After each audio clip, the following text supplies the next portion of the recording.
ভাই আসসালামু আলাইকুম। এই যে দেখতে পাচ্ছেন আমার সামনে কিছু ফল দেখা যাচ্ছে, আঙ্গুর আছে, 3 ফল আছে। আর এই ফলটার নাম আমি জানি না। সিদ্দিস, ফিরকিস, ফিরকিস ফল এগুলা। আসলে এগুলা সবগুলো হচ্ছে ন্যাচারাল, একদম গাছ ফাঁকা ফল, কোনো ফরমালিন নেই। আর এখানে এই সৌদি আরবে আমি একটা স্ক্যানে আছি। স্ক্যান বলতে সৌদি আরব আবাস শহরের একটা অঞ্চল।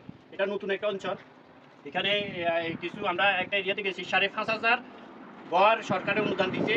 এগুলা সৌদি সরকার যারা গরিব সৌদি আছে তাদেরকে দিতেছে। এগুলো দেখতে পেলাম, তো এর সাথে আমরা আঙ্গুর নিলাম, 3 ফল নিলাম। এগুলা খুবই টেস্ট, খুবই মিষ্টি, সুস্বাদু, গাছ পাকা। আর আমার এই যে এগুলো দেখো, ঘরগুলো দেখো একটু, ঘরটা।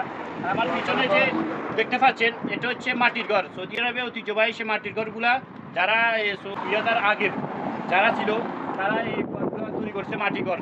এই বাঁশ দিয়ে তৈরি করে এগুলাতে তারা বসবাস করছে।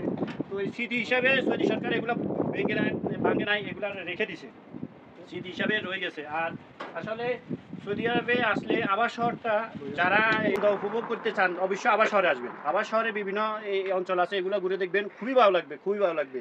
মানে এই শহরে যে পাহাড় অঞ্চলে যে ঘর বাড়ি বসত বাড়ি করে, এগুলো আসলে দেখলে মন জুড়ে যায়। তো ধন্যবাদ, ভালো লাগলে অবশ্যই শেয়ার, লাইক